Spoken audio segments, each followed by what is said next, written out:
Obrigado a Johnson, doutor Felipe, a Wilson. Queria agradecer especialmente a vocês que estão aqui. Né? Nada disso seria possível se não existisse a plateia. A gente trabalha junto nisso aqui, e realmente esses casos que tudo que a gente tem discutido em relação à ressecabilidade hepática, ela tem um cenário que tem uma intersecção entre o cirurgião hepatobilipancreático e o cirurgião coloretal, que é exatamente naqueles casos em que existe uma doença sincrônica, né? Aqui nessa nossa conversa eu vou falar muito mais da doença sincrônica, passível de ressecção das metástases ou não passível de ressecção das metástases. Esse é o foco, a gente não vai direcionar a nossa conversa a pacientes que tiveram metástase metacrônica. E aí, essa área de intersecção, a gente sempre trabalha junto, a gente discute casos, e é muito agradável ter essa convivência lado a lado lá no hospital. O Weber já falou isso, 10 a 25% dos pacientes têm uma metástase ressecável ao diagnóstico, e que sempre em relação ao tumor primário, a gente tem que pensar o local do tumor primário, se é um tumor de reto, se é um tumor de cólon, né, cólon esquerdo, direito, estadiamento do tumor primário, sintomas do tumor primário. Não tem como a gente fazer um tratamento das metástases no paciente sintomático, por exemplo. A gente vai definir essa sequência de tratamento, como será essa sequência de tratamento para o paciente com metástase ressecável. A presença da doença extrahepática ou não, acho que a gente não comentou pouco aqui, mas em relação à ressecção hepática, a gente tem que considerar o volume de doença pulmonar, por exemplo. E o fígado, se vai ser passível da ressecção única, mais procedimentos são necessários, ablações, cirurgias em 2 tempos, por exemplo. O volume de doença hepática e extrahepática e o performance status do paciente. Se a gente mudar o cenário para a doença irressecável, ainda há papel nisso, porque existem um número de pacientes que vão para uma terapia de conversão, então depende, obviamente, de caso a caso. E a minha conversa com vocês será em relação à ressecção do primário, em termos de sobrevida, se vale a pena tirar ou não, ressecar ou não o tumor primário num paciente que tem metástase irressecável e se isso trará algum ganho de sobrevida. Mas a mensagem em relação ao paciente com metástase irressecável é se isso vai dar ganho de sobrevida, com a ideia de diminuir essa disseminação tumoral, né? Com a ideia de que, às vezes, a resposta à quimioterapia no tumor primário ela é diferente da resposta no fígado. Então, talvez, se eu tirasse o tumor primário, eu vou ter mais resposta hepática e, consequentemente, mais ressecções hepáticas vão ser possíveis, mas não esquecendo de manter qualidade de vida e prevenir complicações. A abordagem anterior ela era uma abordagem pró-cirurgia do primário, né? A gente vê que os estudos, eu vou mostrar alguns aqui, muitos dos pacientes eram submetidos à ressecção do tumor primário, mesmo sem sintomas, e aí existe um conceito que a gente até brinca lá no hospital de paliação profilática. A gente vai fazer uma cirurgia paliativa em quem não tem sintoma, no ponto de vista de diminuir o risco dele ter um sintoma. Isso não é justificável hoje em dia, mas esse conceito ele existiu na década de 80, 90. A quimioterapia, quer dizer, o paciente era submetido à cirurgia com quimioterapia pós-operatória e o tumor sincrônico era visto como o pior prognóstico. O paciente que já se apresentava com alguma metástase hepática, ele não era submetido à quimioterapia, por exemplo, porque isso refletia diretamente em prognóstico, não tinha sentido a não ser paliar um paciente desse. Mas hoje uma abordagem mais atual, e que a gente tem conversado muito sobre isso, é que a ressecção do tumor primário é baseada basicamente em sintomas, numa doença metastática irressecável, e esses sintomas são muito mais infrequentes do que a gente tinha nas décadas passadas. Eu vou mostrar alguns dados para isso, e que ela deve ser considerada no manejo global do paciente, não necessariamente no manejo pontual. A quimioterapia ela é fundamental como parte do tratamento, neoadjuvante versus adjuvante. A Weber falou um pouco sobre isso. As discussões são realmente caso a caso, como você vai realizar esse tipo de quimioterapia, e considerar sempre a cirurgia, sempre, mesmo na doença sincrônica, porque existe um conceito que ele é um pouco controverso, foi um pouco difícil de eu assimilar isso, mas se um paciente, por exemplo, ele tem uma recaída nos primeiros 3 a 6 meses, esse paciente pode ser pior do que um paciente que tem uma doença sincrônica. O que é isso? Porque provavelmente são os 2 doentes que têm doença sincrônica, só que em um eu não consegui visualizar ou mensurar, portanto, eu não tratei essa doença sincrônica. Nesse paciente que já se apresentou com a doença sincrônica, meu tratamento já foi todo direcionado para isso, e talvez faça mais sentido essa sobrevida um pouco melhor do que um paciente com recaída precoce. Isso é uma questão conceitual, filosófica, mas que é bem atual. Aqui são alguns dados históricos, né? Lembre que dados históricos em estudos retrospectivos eles são fundamentais para gerar hipóteses. Nós, seres humanos, adoramos contar histórias, então a gente vê um dado, analisa o dado e conta uma história sobre o dado. Isso não reflete necessariamente que esse dado é correto ou não, mas é um dado histórico que gerou hipóteses. E a hipótese gerada em dados do CIR de 88 a 2000, um número muito grande de pacientes que ressecaram o tumor primário, mesmo com a doença metastática, tiveram a melhor sobrevida. Mas se a gente for ver quais são os pacientes que tiveram a melhor sobrevida, paciente mais jovem, que foram operados do colo e não do reto, em que os dados de sobrevida estão aqui. Essa é uma informação que ela não é inútil, ela é extremamente útil se você olhar para o lado de que o paciente mais jovem com tumor do cólon direito, por exemplo, tem benefício com cirurgia. Então, nesses casos, a gente já fica bem tendencioso a operar o paciente. E é o que acontece na prática diária. Às vezes você vai fazer uma colectomia direita, você vê uma metástase, ou você sabe de uma metástase anterior, um tumor de colo direito, você, cirurgião, é muito mais tendencioso, declinado a tirar o primário, porque a cirurgia de colo direito nem se compara em relação à cirurgia do reto, especificamente, ainda mais se for um tumor localmente avançado. Essa é uma outra meta-análise, mostrando pacientes com metástase irressecável, mostrando um ganho de sobrevida. Existe um ganho de sobrevida com isso, mas se você for perceber, esses estudos são antes do ano 2000, então a maior potência dessa meta-análise são estudos antigos, e nesses estudos antigos, os pacientes que receberam quimioterapia eram mais idosos, com pior performance status, então ninguém operaria esses doentes, os tumores mais do lado esquerdo, ou seja, reto sigmoide, e a maior disseminação tumoral hepática. Esses pacientes eram o pior prognóstico, era o pior grupo que recebeu quimioterapia. E a quimioterapia, de 85 a 2005, a grande maioria dos pacientes receberam apenas 5-FU, mas o fato é que existem, sim, estudos, muitos deles que mostram benefício da ressecção do tumor primário e outros que não mostram benefício da ressecção do tumor primário. Isso se a gente focar em doença metastática e ressecável, mas para os cirurgiões que estão aqui que trabalham com fígado, lembrar que a doença irressecável ela pode ser ressecada em algum momento. Então, uma justificativa para você realizar a cirurgia daqueles estudos da década de 80, 90 até 2000 é que o índice realmente de complicações era alto. Você tinha cerca de 20% a 30% de complicações do tumor primário, mas lembrar que era um esquema que usava apenas 5-FU. Com a evolução da quimioterapia em câncer coloretal, o Heber já mostrou um slide parecido com esse, a gente tem um dado muito menor em relação a problemas com o tumor primário que chegam a 8%. E desses 8%, um número razoável, 1/3 deles não é em relação ao tumor do reto em si, ou do colo em si, mas sim de alguma metástase, alguma aderência extra-colo e reto, que ainda é menor do que 8%, e não se justifica, então, para resumir a nossa conversa, que tumores com metástase irressecável, você parta para uma cirurgia de princípio, pensando em ganho de sobrevida, e sim a quimioterapia. Lembrar também que essas cirurgias elas têm morbidade, e se a gente for entrar um pouco mais nesse assunto, toda morbidade ela decresce em sobrevida.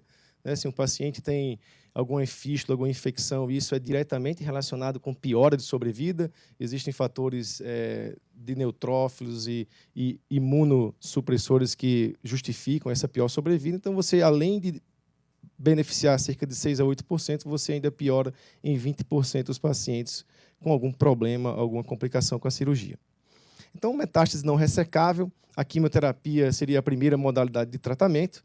Existe um efeito no primário e nas metástases. Isso aqui era uma coisa que era um pouco discutida antes, quer dizer, se a gente faz a quimioterapia, qual a resposta no primário? O primário pode evoluir e ele ter problemas, e hoje a gente sabe da segurança de fazer quimioterapia sem algum outro tipo de terapia, como radioterapia, por exemplo, porque a gente tem uma resposta de 70% a 80% em relação só à quimioterapia. Para tumor de reto, ainda mais se você associa a radioterapia, isso é muito maior.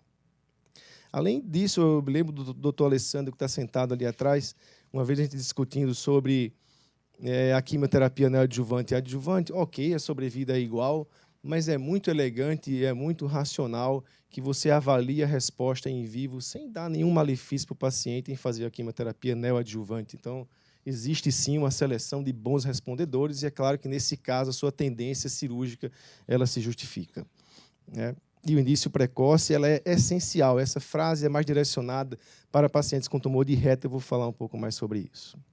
Que existe uma justificativa de que, para tumores de reto especificamente, a quimioterapia não traz benefícios, são dados trazidos de tumores de cólon. No entanto, se a gente for avaliar, e eu vou mostrar alguns slides, o tempo de latência entre a realização da quimioterapia efetiva e a cirurgia, ela pode chegar a 6 meses, e isso justificaria a falha da quimioterapia em tumores de reto. Mas o fato é que, hoje em dia, existe muito mais a realização de quimioterapia, com um decréscimo em relação à ressecção do tumor primário, isso mantendo a sobrevida até melhor do que não fazer nada. Esse é um trabalho muito elegante do MD Anderson, mostrando que, após os anos 2000, com o advento das quimioterapias, a sobrevida ela vem aumentando mesmo com o decréscimo da realização de cirurgia do primário.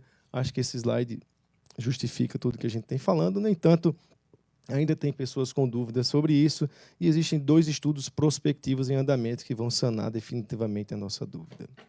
Em relação à cirurgia do reto, que merece uma atenção especial, né? Aquele paciente que tem uma lesão como essa, por exemplo, que ela tem que invade o mesorreto com linfonodos locais, que a gente chama de doença localmente avançada, esse tratamento, a abordagem do primário, ele é muito mais complexo. Isso vai interferir fatalmente com o seu planejamento cirúrgico em relação à cirurgia hepática.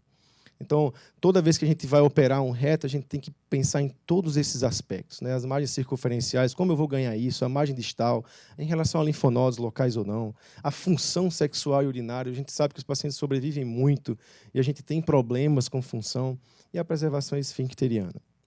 É lógico que, nesses casos, a necessidade de um tratamento multimodal é fundamental. E agora eu vou falar um pouco sobre o tratamento do reto no paciente oligometastático ou ressecável.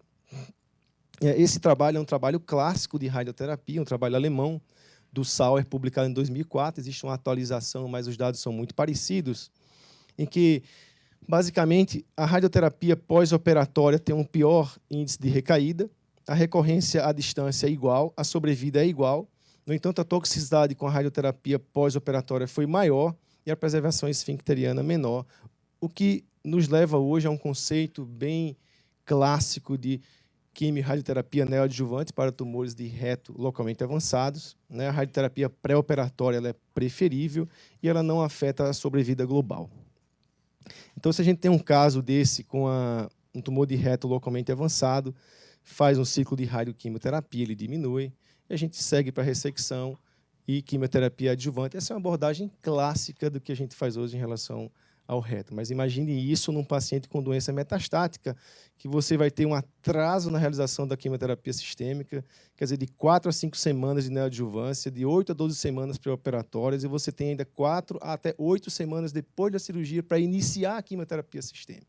Então, a gente tem cerca de 4 a 6 meses sem nenhum tratamento sistêmico, um paciente metastático, que não justifica uma abordagem, então, tradicional. E aí surgiram os novos conceitos. A gente tem que lembrar que a meia-vida de uma informação científica ela varia de 7 a 8 anos. A gente tem que estar sempre se atualizando e questionando sobre isso. E existe um novo conceito apenas de quimioterapia. Será que a quimioterapia é suficiente para manter as mesmas taxas de resposta local sem a adição da radioterapia? Isso é o motivo de um congresso, mas a gente vai falar só um pouco sobre isso. E que a gente, quando tem uma doença localmente avançada, mas com linfonodos intramesorretais, uma extensão intramesorretal pequena, faz todo sentido fazer só quimioterapia, porque as taxas de recidiva local com a cirurgia adequada e a quimioterapia são extremamente semelhantes à realização de radioterapia, né? Seguida da cirurgia. Esse é um esquema muito atrativo para um paciente metastático, né? Você começa com a quimioterapia, então no D0 o paciente já tem um tratamento sistêmico e você persegue e percorre toda a linha de tratamento, o que vai durar de 4 a 6 meses, sem esse delay ou sem a falta de tratamento sistêmico. E por que isso é possível? Porque o avanço do tipo de quimioterapia acontece em câncer coloretal. Então, se a gente tem trabalhos mostrando FOLFOX versus radioterapia pélvica, a gente vê, por exemplo, as mesmas taxas de resposta patológica completa, que variam de 20% a 30%. Então, esse é um estudo pequeno do MD Anderson, tinha 14 pacientes, mas assim, 36% de resposta patológica completa só com FOLFOX. É uma estratégia bem atraente. Mas existe um trial, esse trial ele é encabeçado pelo Dr. Martin Weiser, do MD Anderson, do Memorial, e esse trial ele vem exatamente avaliando esse aspecto, quer dizer, o paciente começa com quimioterapia, se ele mantém uma resposta clínica maior do que 20%, ele passa para a cirurgia e continua a quimio. Se ele não tem uma resposta tão boa, aí sim ele segue um braço de radioterapia. Isso comparado com o braço padrão, que é radioterapia, química, que eu já falei. Esse é um estudo que eu realmente acredito nele, que eu acho que vai dar muito certo, até porque existem outros dados que comprovam, por exemplo, aqui uma análise retrospectiva de 185 pacientes, onde a metade recebeu radioterapia pélvica, mas sem diferença nenhuma de sobrevida global e de recidiva local. Então, esse é um dado muito novo, isso vai gerar muita discussão com radioterapeutas, mas, sem dúvida, é um dado bastante atual. E, lógico, aí você tem um outro cenário, quer dizer, a gente tem um cenário de que não, mas a quimioterapia com a radioterapia pode poupar o paciente da cirurgia. Então, você está falando em fazer quimio para operar, eu estou falando em algo que não precisa nem de cirurgia. E, realmente, esse é um outro aspecto do câncer de reto, que a professora Angelita disseminou isso no mundo, e é uma coisa extremamente sensata, em que você tem uma situação em que, com a radioquimioterapia, você não necessitaria de uma cirurgia. No entanto, esses dados eles são muito conflitantes. Existem estudos que mostram, por exemplo, no hospital a gente fez um estudo em que a gente teve uma taxa de resposta patológica completa muito baixa, e o pior disso é que a gente não sabe ainda identificar quem são os pacientes respondedores e não respondedores, né? A gente vai discutir um caso, deve falar um pouco mais sobre isso. No entanto, a grande questão é que, ok, excelente descoberta, mas quem são esses pacientes? Esse é o caminho, e é o novo caminho a ser seguido, e que a gente deve buscar isso. Se a gente conseguir identificar pré-operatoriamente um paciente respondedor, fazer um tratamento local com radioquimio e não precisar operar, esse é o sonho de qualquer pessoa em relação ao doente metastático ou não. Mas o tratamento do reto no paciente oligometastático segue principalmente a necessidade de um downstage para garantir a ressecção R0. A quimioterapia FOLFOX é uma opção emergente nesses casos, e o uso seletivo de radioterapia pélvica faz muito mais sentido nesse cenário. E, para terminar, a gente vai falar, eu vou passar muito rápido sobre isso, mas entre a ressecção simultânea versus a ressecção em 2 tempos, eu chamei aqui stage surgery, mas em 2 tempos.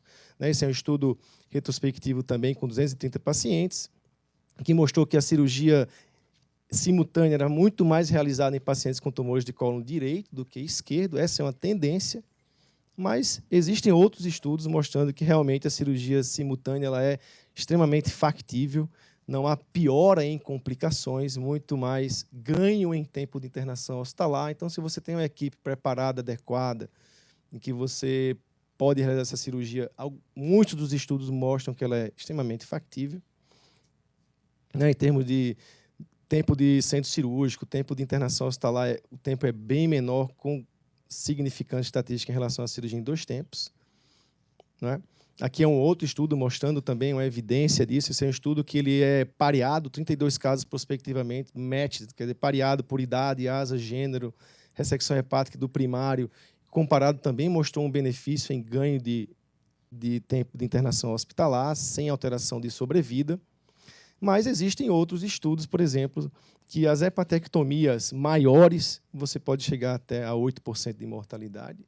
E é o que a realidade, como é que isso funciona na prática, né? Na prática, a gente vai para uma cirurgia num tempo único, o pessoal da hepatobilipancreática começa a cirurgia hepática, existe todo um background científico para isso, eles vão fazer Pringle, eles vão diminuir o fluxo, o paciente vai ser operado num cenário completamente diferente da cirurgia coloretal. Eles começam a ressecção hepática. Se você tiver um tempo longo de cirurgia, uma ressecção mais complexa, algum problema intraoperatório, você aborta a ressecção do primário. Se isso não acontecer, você segue para a ressecção do primário. Isso é o que acontece na prática. E se você seguir esse fluxo, você não vai chegar a essas taxas de mortalidade. O nosso departamento lá de cirurgia pélvica, todo paciente que é metastático, e isso a gente incentiva, mesmo que você tenha noção do fluxo que esse paciente vai seguir, ele vai para a reunião multidisciplinar. Todos os casos metastáticos vão para a reunião multidisciplinar, com oncologista, radioterapeuta. E essa é uma sugestão do professor Garcia Aguilar, do Memorial, Quer dizer, ele apoia muito os pacientes não ressecáveis, sintomáticos, uma cirurgia paliativa com quimioterapia, assintomático, quimioterapia sempre. Isso abre um novo leque de opções para você em relação ao primário. E dos pacientes ressecáveis, existe um grupo que parte primariamente para a cirurgia, uma lesão única, no segmento 3, por exemplo, 2, que você vai fazer uma reto sigmoide, uma cirurgia dessa não tem muito o que discutir, mas existe sim um grupo ainda que, mesmo que ressecável, assintomático, defenda a realização da quimioterapia para avaliação de resposta. Como mensagem final, a maioria dos pacientes com câncer coloretal estadio 4 podem ser tratados seguramente com quimioterapia, melhora da resposta tanto na metástase quanto no primário com os agentes atuais quimioterápicos. O objetivo do tratamento é a ressecção completa, tanto do primário quanto das metástases. Parece que a cirurgia é melhor do que 2 procedimentos, né? Lembrado, cólon esquerdo versus direito. Estudos retrospectivos, existe um viés de seleção, é caso, para os pacientes com melhor performance, tumores menores. E sem não esquecer da terapia multidisciplinar, discutir caso a caso. Esse é o grupo que eu trabalho no AC Camargo, né? A gente sempre discute todos os casos, incluindo anestesia, nutricionista, fisioterapeuta, oncologia clínica. Muito obrigado.